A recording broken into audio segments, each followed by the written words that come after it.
Hi and welcome to the channel. This is going to be a quick video showing how to massively improve the gear change on your Lexus GS430 by installing flappy paddles.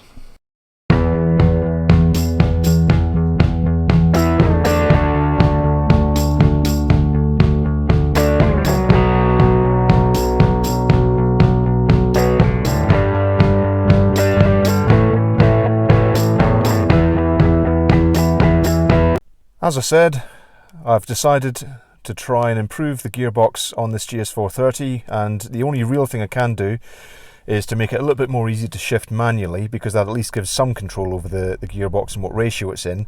Now normally that would be done through the gear lever here, turning into sport and then up and down.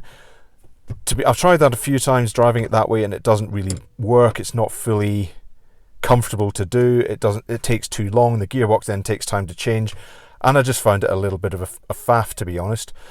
But the IS250 I got as a project recently had a paddle shift arrangement on the wheel, but very much a similar gearbox. Not the same gearbox, but a similar gearbox, and that made it far more drivable.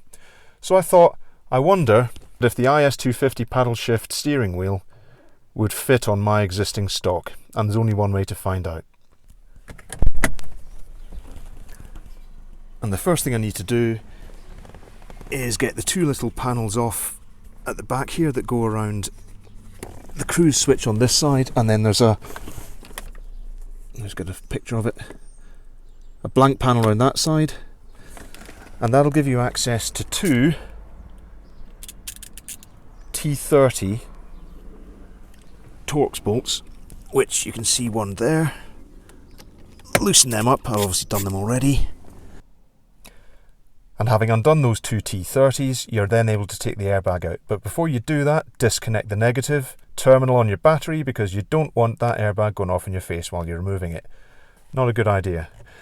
Now, on the back of the airbag, and I've taken it apart already just to make it simpler, there's going to be three things you need to undo. The first one is the horn connector there, which on the steering wheel is this little spade connector here.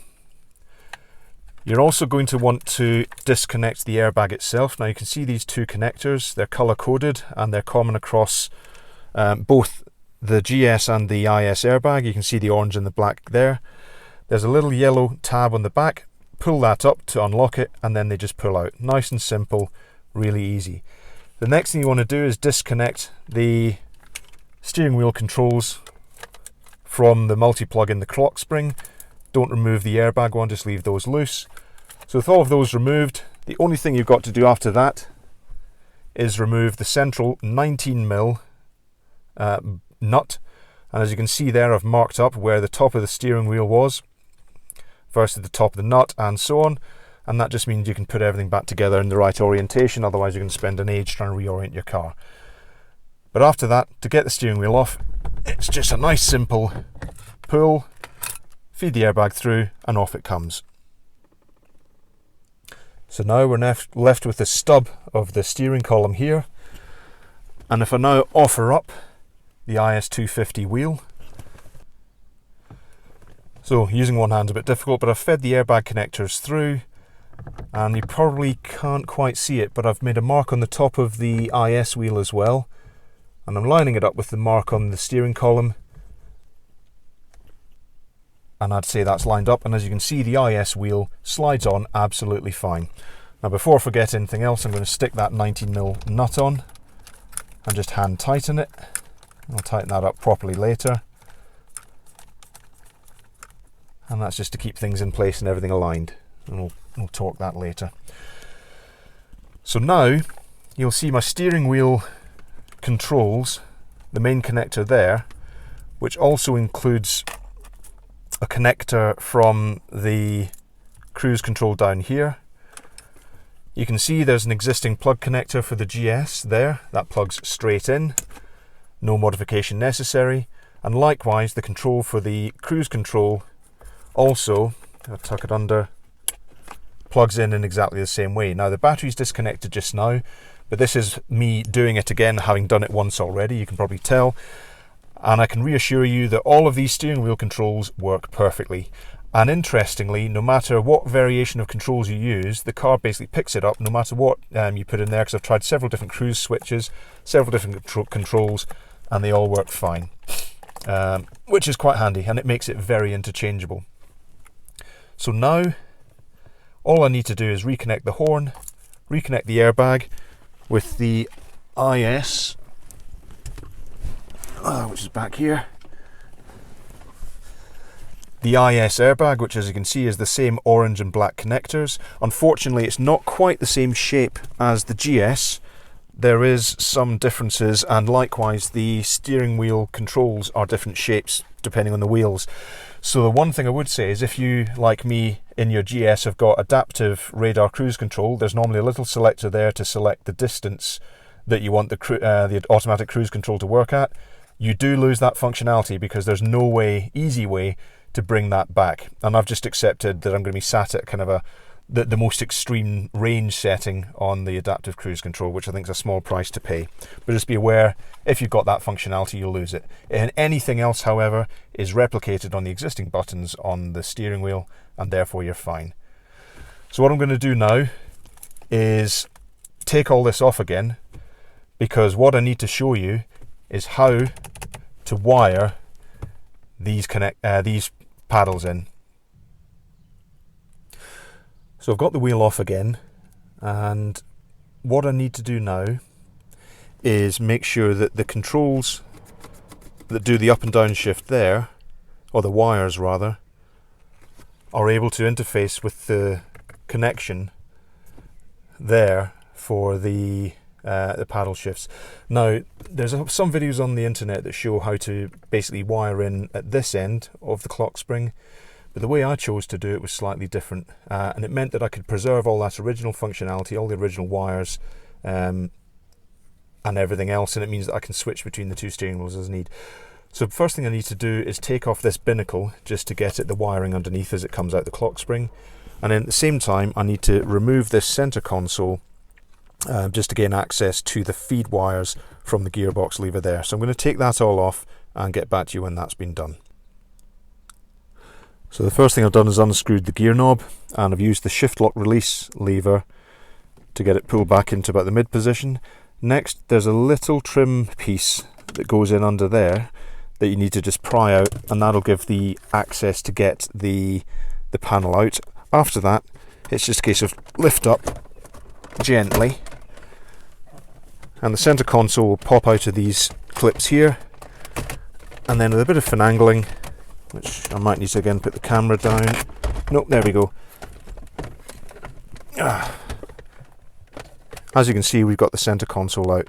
Now really, you don't need to dismantle much more than this to do this, because the wires you need are all tucked in down here. I've obviously done them already, but it's this white cable here that has what you need. Now what I need to do now is get this side panel out, which requires a posi drive screwdriver, and just take that bolt out, or that screw out, put it somewhere you're not going to miss it,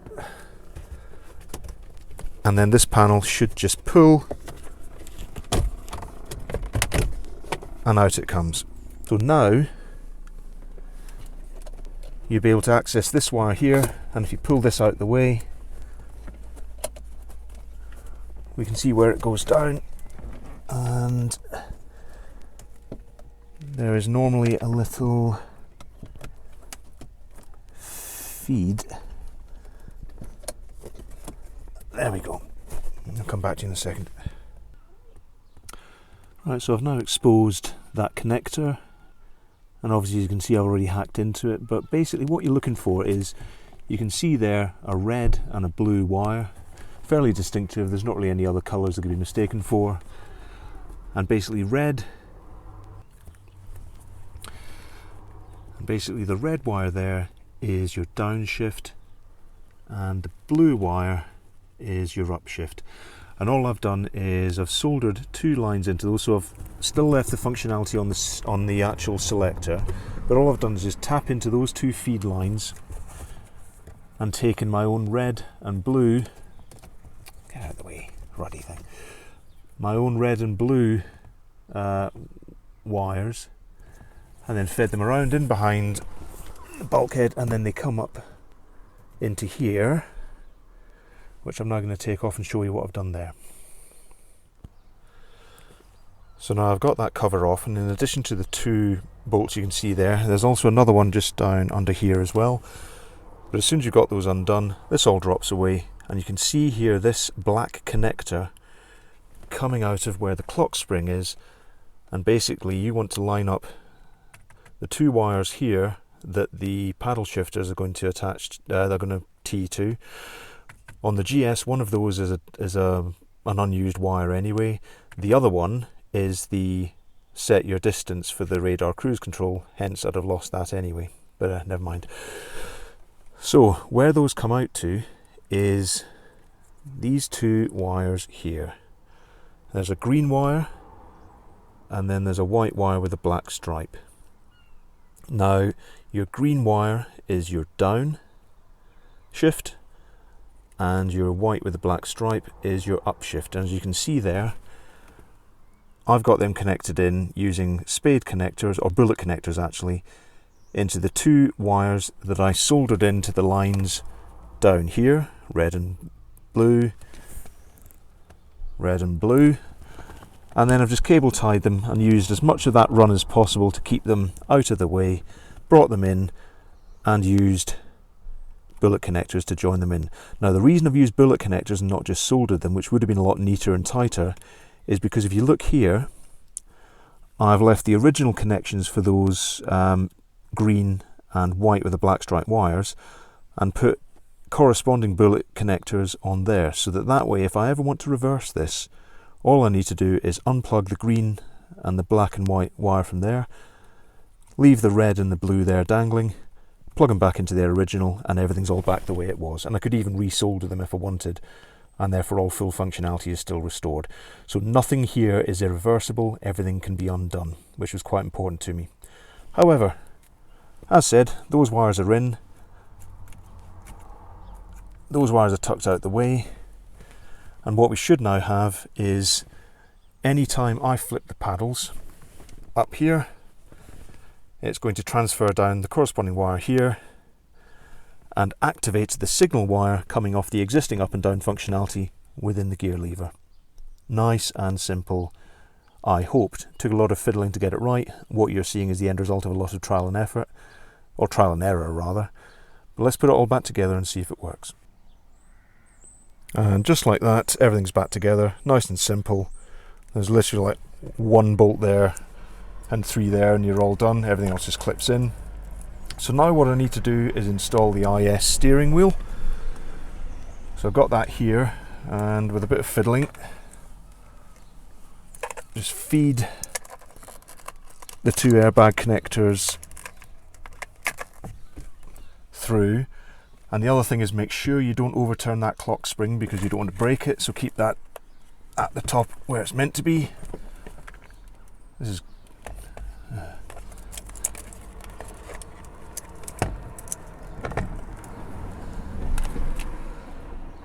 and then what I've done now is get the wheel positioned in line with that mark I made before. A little bit of a push and that's it installed. The existing cruise control from the IS wheel plugs in fine. And you can see this connector with the brown wire coming out of it here with the orange and pink cables feeding into it. That is the feeds for the paddle shifters. It took me a while to find out which ones they translated to on the other end, but again that was mainly so I could just keep things nice and unchanged. The wheel itself now just needs to be secured with the bolt. I'm just going to make sure, yep, we're all lined up. And then it's just a 19mm socket to tighten that up. Hold the wheel while you do it.